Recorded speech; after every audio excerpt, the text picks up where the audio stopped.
ఏపీలో సోషల్ మీడియాను నియంత్రించేలా కూటమి ప్రభుత్వం అడుగులు వేస్తోంది. సోషల్ మీడియా కంట్రోల్ పై మంత్రుల కమిటీ వేసింది. అయితే దీనిపై వైసీపీ స్పందిస్తూ నేషనల్ మీడియాను ట్యాగ్ చేస్తూ పోస్టులు చేస్తోంది. ప్రభుత్వ వైఫల్యాలను ప్రశ్నిస్తున్న సోషల్ మీడియా యాక్టివిస్టుల గొంతు నొక్కడమే ధ్యేయంగా కూటమి ప్రభుత్వం అడుగులు వేస్తోందంటూ మండిపడింది. ఐటీ చట్టాన్ని సవరించేందుకు కూటమి ప్రభుత్వం మంత్రుల కమిటీని ఏర్పాటు చేసినా వారి సిఫార్సులు న్యాయస్థానాల్లో నిలబడవని వైసీపీ నేతలు ఫైర్ అవుతున్నారు. కేంద్ర పరిధిలో ఉన్న ఐటీ చట్టానికి మార్పులు చేసే అధికారం రాష్ట్రాలకు ఉండవని తెలిసి కూడా కమిటీని వేయడం అవివేకం అంటున్నారు. ప్రశ్నించే గొంతులను నొక్కాలని చూస్తున్న ప్రభుత్వ చర్యలు ఎప్పటికీ నెరవేరవని విమర్శలు చేస్తున్నారు.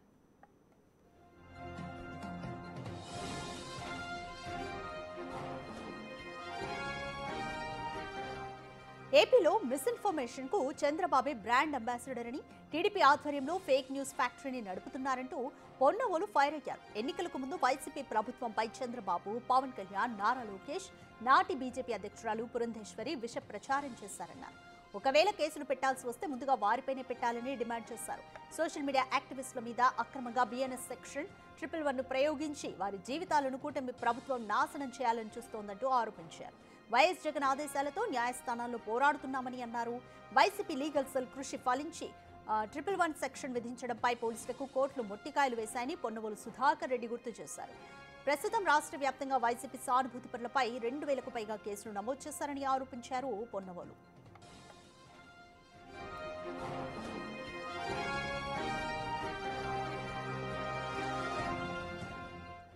అయితే వైసీపీ విమర్శలకు టీడీపీ స్ట్రాంగ్ అని కౌంటర్స్ ఇస్తోంది. గతంలో వైసీపీ చేసిన వాటికంటే తాము ఎక్కువ ఏం చేయడం లేదంటోంది. తప్పు చేసిన వారిని శిక్షిస్తున్నామని క్లారిటీ ఇస్తోంది. ఎవరి పేరు పడితే వారిపై కేసులు పెట్టడం లేదని, అర్ధరాత్రి అరెస్టులు, గోడ దూకి బెడ్రూమ్లోకి వెళ్లడం తమ హయాంలో లేవని వైసీపీపై టీడీపీ విమర్శలు గుప్పిస్తోంది.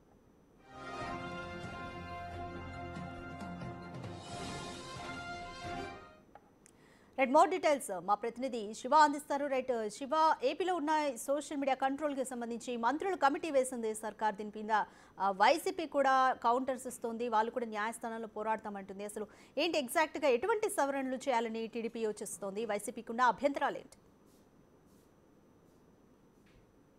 రాధిక, మొత్తం మీద చూసుకుంటే సోషల్ మీడియాలో ఇష్టానుసారంగా పోస్టులు పెట్టడం, మార్పింగ్ చేయడం, వ్యక్తిగత ప్రతిష్టలు దెబ్బతినే విధంగా వ్యవహరించడం, తప్పుడు కథనాలను ప్రసారం చేయడం, దాన్ని సోషల్ మీడియా వేదికగా వినియోగించడం, దీనిపై కఠినమైన చర్యలు తీసుకోవాలని చెప్పి కూడా కూటమి ప్రభుత్వం అధికారంలోకి వచ్చినప్పటి నుంచి CM Chandrababu, deputy CM Lokesh, Purandeswari, Madhav లాంటి వారు నిత్యం మాట్లాడుతున్నారు.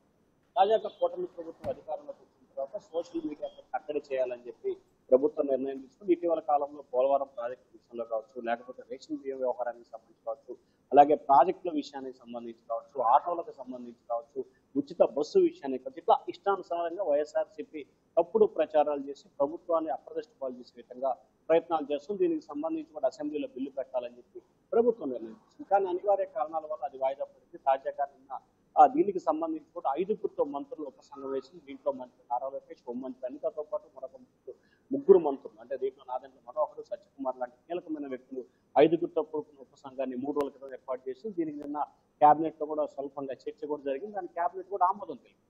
ఇక సోషల్ మీడియా వేదిక టీడీపీ పూర్తి స్థాయిలో వ్యవస్థను ఇబ్బందులు పాలు చేసే విధంగా చేతిలోకి అధికారంలో తీసుకొని సుప్రీంకోర్టు మార్గదర్శకాలను సైతం తప్పుదోవ పట్టించే రీతిలో వ్యవహరిస్తున్నారు.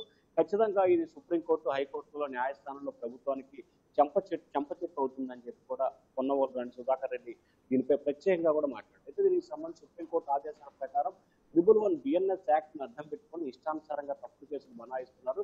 న్యాయస్థానాల్లో పోరాటం చేసి వారిని ఖచ్చితంగా ఎదుర్కొంటామని చెప్పి వైఎస్ఆర్సీపీ చెబుతుంది. అలాగే మంత్రివర్గ ఉపసంఘాన్ని తీసుకొని ఇష్టానుసారంగా చట్టాన్ని చేతిలో తీసుకోవడం కాకుండా మీకు ఎవరి మీద అయితే పగ ఉంటుందో, ఎవరి మీద అయితే ద్వేషం ఉంటుందో వారిపై తప్పుడు కేసులు బనాయిస్తే ఇది సరైన విధానం కాదు, దీనిపై న్యాయస్థానంలో పోరాటం చేస్తామని చెప్పి వారు చెప్తున్నారు. ఇటీవల కాలంలో వైఎస్ఆర్సీపీ తీసుకొచ్చిన డిజిటల్ బుక్ నేపథ్యంలోనే ఈ సోషల్ మీడియా కమిటీ వేశారని చెప్పి కూడా వైఎస్ఆర్సీపీ ఆరోపణలు చేస్తుంది. అయితే టీడీపీ కూడా దానికి అదే స్థాయిలో రిప్లైలు గట్టిగా కౌంటర్ కూడా ఇచ్చారు.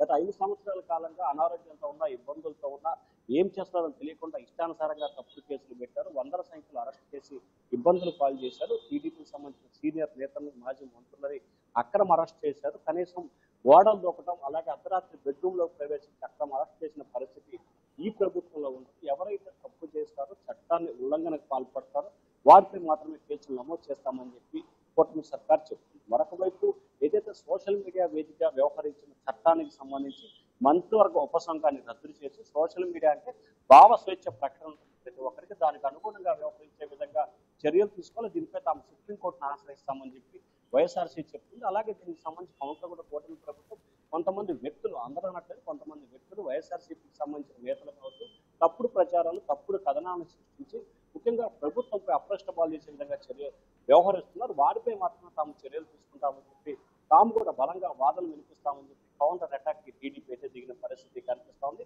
మొత్తం మీద చూసుకుంటే గత వైసీపీ సర్కార్ 5 ఏళ్ళు కావచ్చు, ఇప్పుడు కూటమి ప్రభుత్వం వచ్చిన సంవత్సరాలు కావచ్చు, నిత్యం కూడా సోషల్ మీడియా అంశానికి సంబంధించి రెండు పార్టీల మధ్య విమర్శలు, ప్రతి విమర్శలు కొనసాగుతున్న పరిస్థితి కనిపిస్తా ఉంది.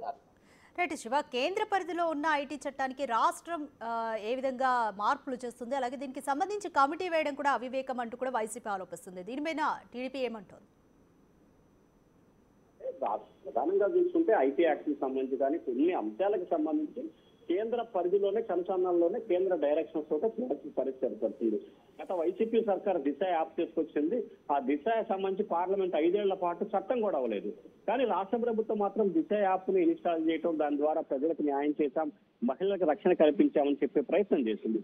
సో ఇప్పుడు ఐటీ యాక్ట్ కు సంబంధించి ఏదైతే ఉందో ఈ ఐటీ యాక్ట్ కు సంబంధించి కేంద్ర ప్రభుత్వ పరిధిలో ఉంది కాబట్టి దీని రకంలో ఏ రకంగా మంత్రివర్గ ఉపసంఘం ఏర్పాటు చేస్తారనేది వైఎస్ఆర్సీపీ చెప్తున్న మాట. అయితే దీనికి కూటమి ప్రభుత్వం చెప్తుంది ఆ కేంద్ర ప్రభుత్వంతో మాట్లాడి, ఇది ఒక ఆంధ్రప్రదేశ్ లోనే కాదు దేశవ్యాప్తంగా, ప్రపంచవ్యాప్తంగా సోషల్ మీడియా వేదిక చేసుకుని తప్పుడు ప్రచారాలు, తప్పుడు కథనాలు, తప్పుడు విధానాలను అవలంబిస్తున్నారు కాబట్టి అవసరమైతే కేంద్ర ప్రభుత్వంతో మాట్లాడి పార్లమెంట్ లో దీనికి చట్టం చేసే విధంగా చర్యలు తీసుకోవడానికి తాము సిద్ధంగా ఉన్నాము. ఇటువంటి అంశం పట్ల తాము ఏమాత్రం కూడా వెనకడిగే ప్రసక్తే లేదు. ముందుగా ఉపసంఘం కొన్ని సలహాలని, సూచనలు తీసుకొని క్యాబినెట్ ఉపసంఘం కొన్ని డైరెక్షన్స్ ప్రభుత్వానికి చేస్తుంది. వాటిలో మార్పులు చేర్పులు చేసిన కొన్ని రకాల విధి విధానాలు ఖరారు చేసి ఆ తర్వాత అసెంబ్లీలో బిల్ పాస్ చేసిన తర్వాత అసెంబ్లీలో బిల్ పాస్ చేసిన తర్వాత కేంద్ర ప్రభుత్వానికి కూడా దీన్ని ఆమోదించమని పంపిస్తాం. ఖచ్చితంగా పార్లమెంట్ లో కూడా ఈ బిల్లుకి ఆమోదం పడే విధంగా చర్యలు తీసుకుంటాం అనేది కూటమి ప్రభుత్వం చెప్తుంది. దానికి సంబంధించిన ఏర్పాట్లను కూడా కూటమి సర్కార్ అయితే చేస్తున్నట్టు తెలుస్తా ఉంది. Radhika, thank you Shiva.